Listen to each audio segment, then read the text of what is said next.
Jonas est donc un grand prophète. Il est reconnu à la cour du roi. Il a ses habitudes dans la cour du roi. Il est adulé et respecté comme un homme de Dieu qui met son service pour accomplir sa volonté. Mais pourquoi refuse-t-il la mission de Ninive?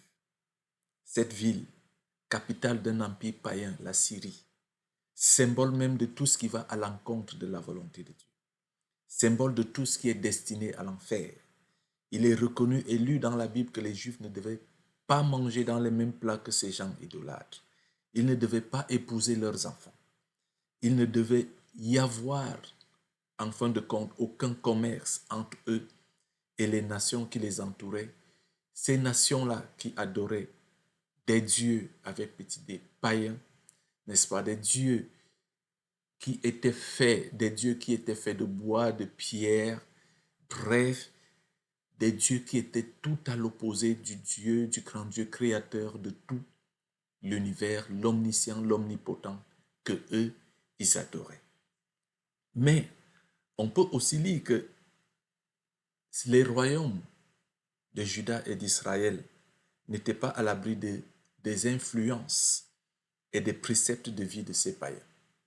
Plusieurs fois, les enfants de Dieu furent abandonnés à la vindicte païenne, à la déportation, à l'esclavage ou même au pillage par leur Dieu, à cause du fait qu'ils se détournaient de la volonté de leur Dieu pour lui préférer des coutumes païennes. Dans le contexte, le peuple juif est considéré comme seul détenteur de la vérité en grande vie. Le seul qui a la révélation du vrai Dieu, révélation qu'il porte au milieu de nations idolâtres, considérés comme ennemis du Dieu vivant. Ces peuples sont constamment en guerre contre le peuple de Dieu. Et voilà que subitement, Dieu envoie son prophète dans cette fournaise idolâtre, destinée à l'enfer, pour leur annoncer la volonté de Dieu, pour leur annoncer le salut. Ça, c'est très curieux. Jusqu'ici, Jonas s'est cru vivre en conformité avec la volonté de Dieu. Il était paisible dans cette existence-là.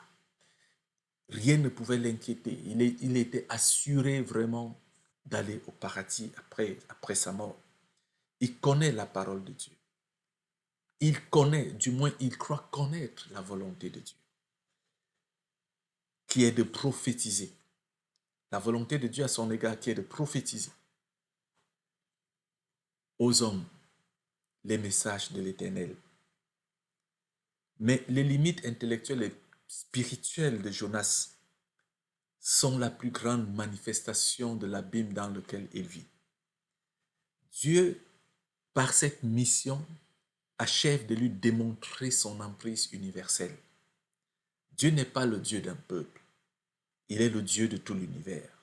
Il est le créateur de tout. La fuite de Jonas est à la fois illustrative du doute intellectuel qui le déchire à l'annonce de cette mission et la révélation de ses limites sur la connaissance de ce Dieu qu'il a servi jusqu'ici. A contrario, Dieu veut lui faire découvrir sa vraie dimension. Et beaucoup de personnes ont toujours été dans cette image-là. Croyant déjà tout posséder, croyant déjà tout connaître, on est porté par un orgueil qui nous amène à regarder notre environnement avec condescendance. En effet, depuis Abraham, Dieu a toujours voulu que les hommes fussent dans la connaissance révélatrice de qui il est, et de qui il est, et de ce qu'il est, de ce qu'il attend de ses hommes. La nation suscitée sous Abraham devait porter ce message du vrai Dieu dans tout l'univers. Mais sa descendance échoua et se distança au contraire des autres nations, subissant même leurs influences, au risque d'abandonner leur Dieu pour lui préférer des veaux d'or. À travers les générations qui ont suivi, le message de Dieu allait être enfermé dans des préceptes religieux qui ne faisaient qu'accroître la distance entre les peuples qui se disaient de Dieu et les autres, les peuples porteurs du message de Dieu et les autres, qui croupissaient dans le paganisme. C'est Jésus, Dieu fait homme, qui viendra donner à ce message divin sa véritable portée universelle. Mais revenons encore à Jonas. Aller à Ninive, une fois de plus pour lui, c'est se jeter dans la gueule du loup.